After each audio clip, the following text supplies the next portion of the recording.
Our gospel is taken from the book or from the Gospel of Matthew, chapter 2, verse 13 to 15 and 19 to 23.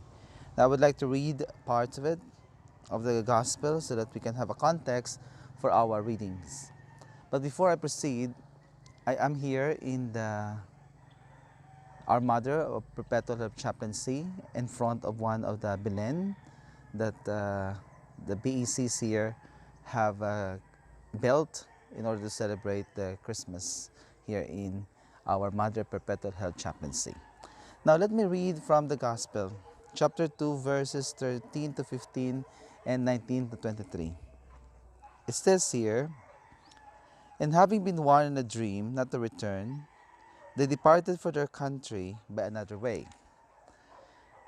That is about Joseph hearing the message from the Magi that Herod the Great is trying to have known already of the birth of the Messiah, and in a way they have the inkling that the king wanted also to see if it is true, but not to worship the Messiah, but to kill this usurper. And so, in a way, the Magi warned the family of Joseph and Mary that they have to get away from Judea. And so, it started the flight to Egypt, as we call it. So when they had departed, behold, that is talking about the Magi, the angel of the Lord appeared to Joseph in a dream and said, "Rise, take the child and his mother, flee to Egypt, and stay there until I tell you. Herod is going to search for the child to destroy him." So what the Magi told Joseph was confirmed by the angel of the Lord. And so, in a way, Joseph, in order to protect the family, his family, Mary and Jesus, followed the instructions of the angel, and he fled to Egypt. Joseph rose and took the child and his mother by night and departed for Egypt.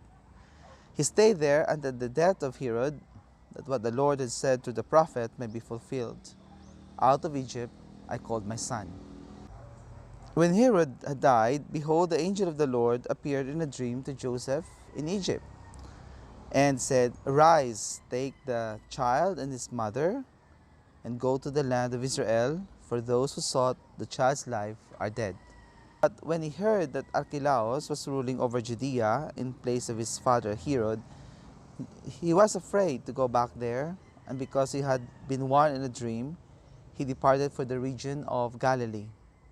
He went and dwelt in a town called Nazareth, so that what has been spoken through the prophets may be fulfilled. He shall be called a Nazarene. And this gospel tells us about the flight to Egypt and then the return to the land of Israel. Now there are so many beautiful symbolism here that we might need to highlight.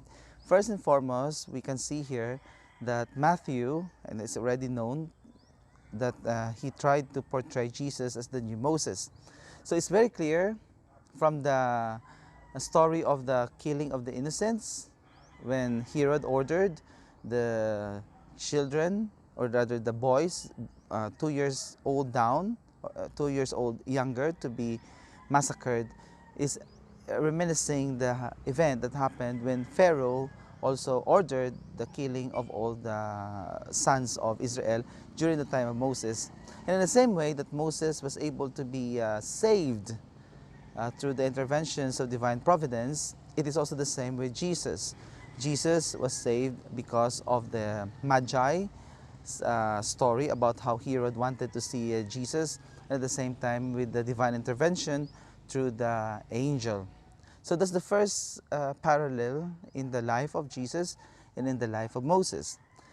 Now, if you're going to read more in the Gospel of Matthew, you will find out that Matthew indeed wanted to portray Jesus as the new Moses, the new lawgiver.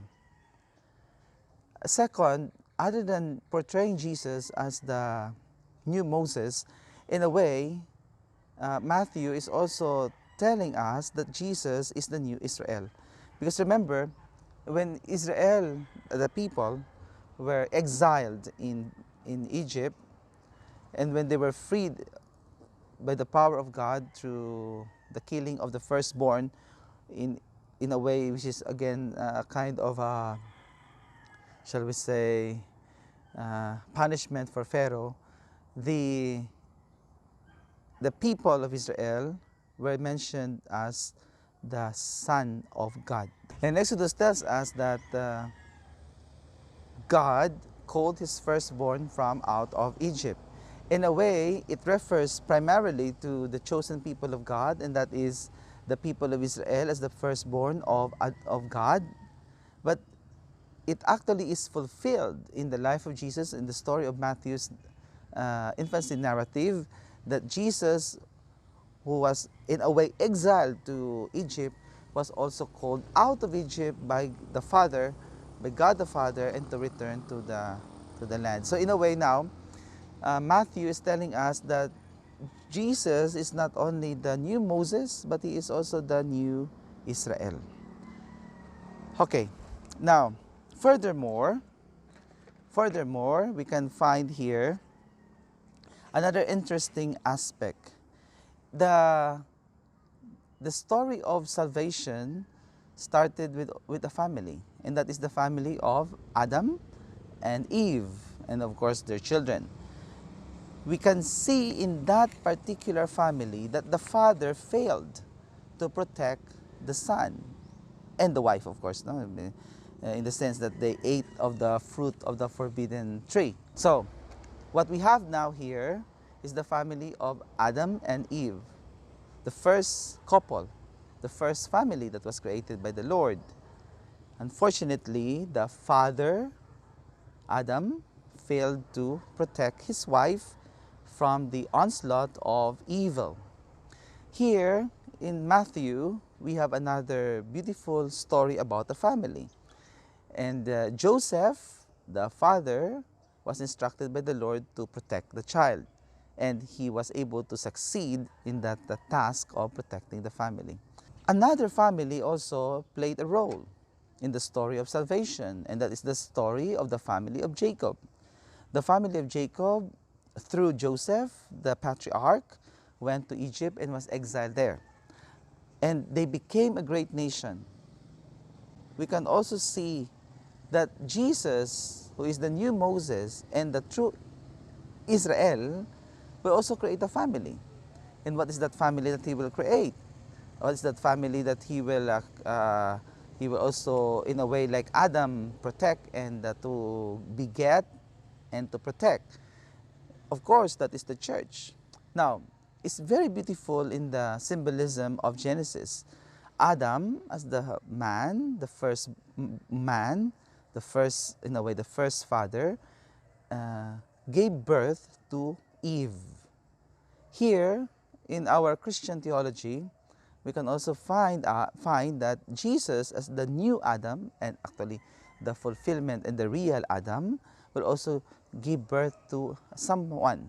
And that someone is actually the church. The unfolding of God's plan, there is always the intimate connection of the reality of God's plan being revealed to us through the family. Let us have some connections of what we have read and what we have tried to call from the sacred scriptures in terms of our own time. Here we can see that from the very first book of the Bible, sin tried to intrude, tried to invade and destroy something. And what is that? The family. You know that in the first story, in the first book of Genesis, that is the story of the creation of man and woman, sin was able to enter. And it in fact destroyed the family. And from that time on, the evil one would always want to destroy the family. There are so many ways by which the family can be destroyed. And of course, in the church, we would always claim and we would always propose as the revealed truth that marriage will always be between a man and a woman as God planned it in and revealed in the story of Genesis. But as I said, there is always a continuous onslaught, a continuous attack of the family trying to destroy it. Here, in the story of Jesus, Herod also tried to destroy the family of Joseph and Mary by trying to kill, of course, the reason for their being. And now take note that Mary and Joseph was created as a family precisely because of Jesus Christ, because of the promise that was revealed to them that Mary is to become the mother of the Emmanuel, and that Joseph will have to take care of this child that was born, rather that was conceived by Mary by the power of the Spirit. So if you can see here, the Holy Family is united by what? Or rather, by whom? By Jesus. It is Jesus who unites them, Mary and Joseph. Remember in the story of Matthew that, in fact, at the start, when Joseph heard that Mary was already, in a way, pregnant, but Joseph knew that he's not the one responsible for it.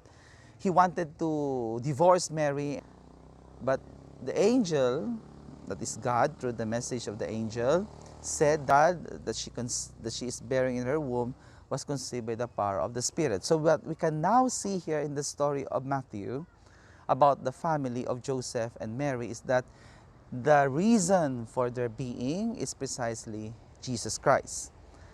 Now, I think that is also important for us. Sometimes we would always want to claim that love is the one that binds us, which is true, because love is important. But you know that love as an emotion can also fade. Sometimes it blossoms, but sometimes it also withered away. And therefore, if that is the only sole reason by which we try to to to build our family, that is the love of the husband and the wife, sometimes it can be on a flimsy foundation. But if our foundation is Jesus, our faith in the Lord, then in a way we can say that if Jesus is the reason for our being, we have a higher chance to endure whatever suffering that life will throw to us. That we have a greater chance of surviving the crisis that we will be facing in this world, because the world will continue to attack us. The world will continue to attack the family, just like what happened at the very start of the Bible. The snake wanted to destroy Adam and Eve, and he accomplished such goal. So, my dear friends, it's very clear now here. Although we can say that it also demands a lot from us. The secret to a united family, to a strong family, is if we have our foundation in Jesus Christ. Just like Mary and Joseph found their